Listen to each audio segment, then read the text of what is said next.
Hello, I'm Chris.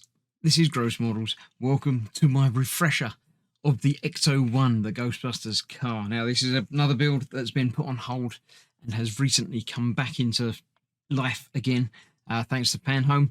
So let's have a look and see what we've got so far and progress from this. I don't remember exactly what issue I got to. I will find out before I bring the body of the car back in. I shall recap and look it up. But yeah, to begin with, we started off with the hood, the bonnet. Nice bit there with the front other grille piece that sort of lines up on here somewhere, but I don't know exactly how it fits together. Obviously, the bit with all the headlights, the grills, everything else, the little spinny sirens that aren't actually lights on this particular version. But yeah, we've got that. We've got the extra stuff, the little patches and stickers that came along with it. The bits that I believe are for the wheels. I only seem to have two. I'm assuming the other two are on the wheels, but I don't know for sure. Might not have even got them yet, but I've got everything in the box, so it might be that they're still there. I just can't see them in the packets of screws that I've got. We've got the steering wheel, obviously. More useful stuff that I haven't actually installed yet because we didn't get to install it yet until we're closer to the end. The extra things, we've got the ghost trap and proton packs, which came as an extra sort of add-on pack. We've got, I don't know what that is, that's from somewhere in the back of the cab but isn't attached anywhere as yet. We've got the dash, which does look quite lovely. It's very, very old school. We've got also the scanner and siren and things on the top there, as well as some electronics already fitted to this.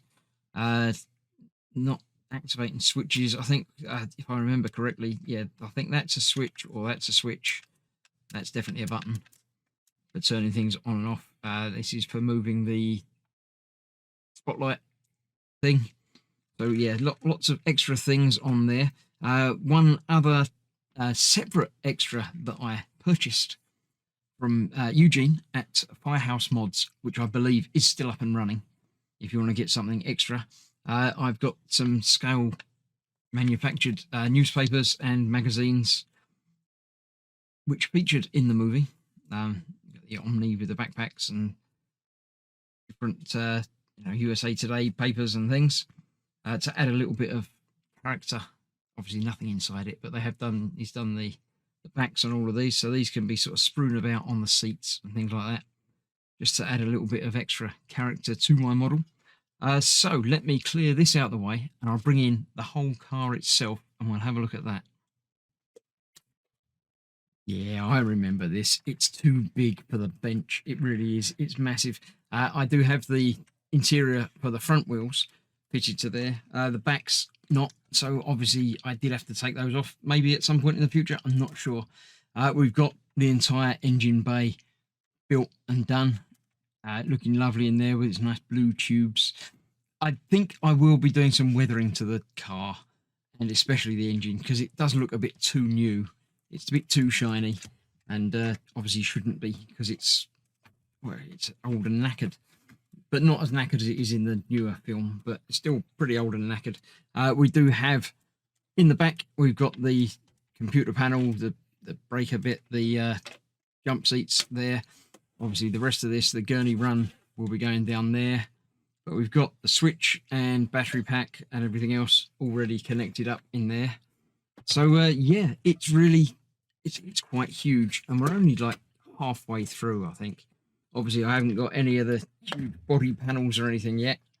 There is, if I can turn it over, yeah, we've got some detail underneath. You can see some of the engine and obviously the steering and everything, as long as the exhausts and things like that. So yeah, it really is a beast. It's the same scale as the DeLorean and indeed Kit and indeed the Tumbler and indeed the Dodge Charger and Eleanor and the F4. I'm going to have a fleet of these 1/8 cars. It's going to be lovely. I can't wait to get them to a stage where I can actually compare them next to each other. Obviously the Charger's finished, but the others are still got a ways to go. So yeah, that is the quick look at what I've done so far.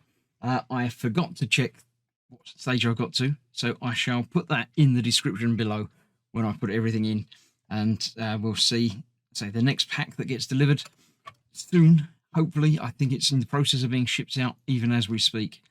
So yeah, that's going to be here soon, and we'll be continuing with the build. The dash obviously will sit about there somewhere, a bit like that.